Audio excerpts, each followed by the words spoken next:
Meanwhile, Afghanistan and Pakistan are shooting at each other. They're locked in a gun battle. The tension had been building for a while, but in the last 72 hours, there have been serious developments.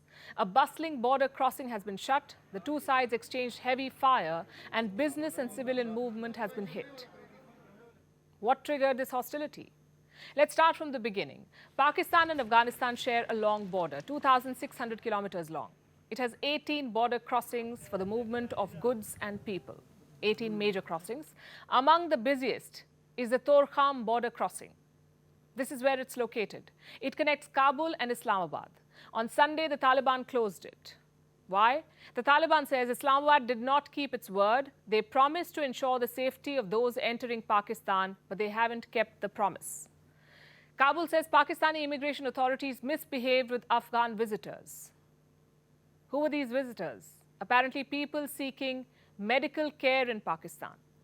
The matter was taken up by Taliban spokesman Zabiullah Mujahid. This is what he said, and I'm quoting, "Their travel documents and identity as well as refugee cards were being torn and thrown away. Patients requiring medical care in Pakistan and elderly men as well as women were also being treated harshly."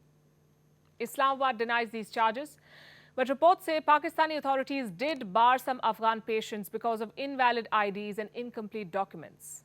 So this is what triggered the tiff. Tensions escalated on Monday. Pakistan and Afghanistan exchanged heavy fire at the Torkham gate. Locals say this went on for more than an hour. At least one Pakistani guard is said to have been injured. Both sides blame each other for the escalation. They've also had a series of meetings to resolve this, but to no avail. The result is this: thousands of trucks lined up on either side of the border. These are trucks filled with vegetables and other perishable food items.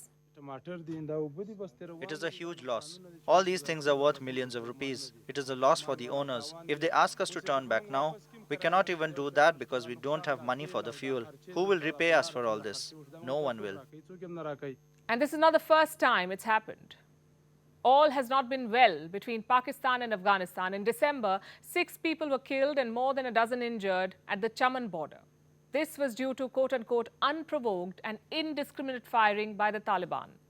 In November, a Pakistan security guard was shot dead in the same area. Islamabad again blames the Taliban for it. And that's really the essence of what's at play here. Pakistan has repeatedly accused Afghanistan of plotting terror attacks. You heard it right. And yes, it's ironical.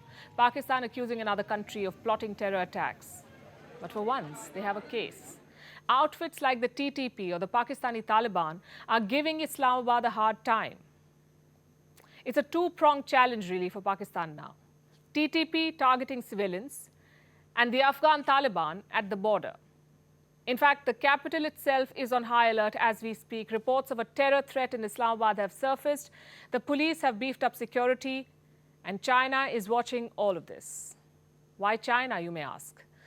Because China has invested time and money in this region, more specifically the Belt and Road Initiative. We told you last week that the Chinese embassy in Pakistan had temporarily shut its consulate section.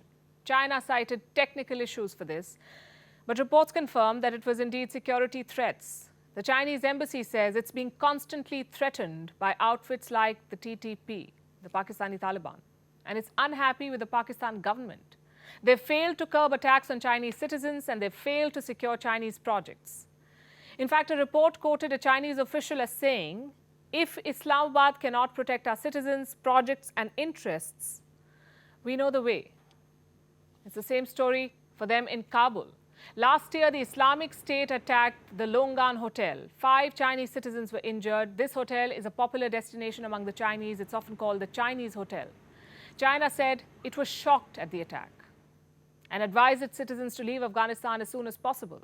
Remember, Beijing is investing heavily in mining projects in Afghanistan. Just last month, it signed an oil extraction deal with Kabul. China will invest $540 million in Afghanistan in the next 3 years as part of this deal. But the growing terror threats have cast a shadow over all of it.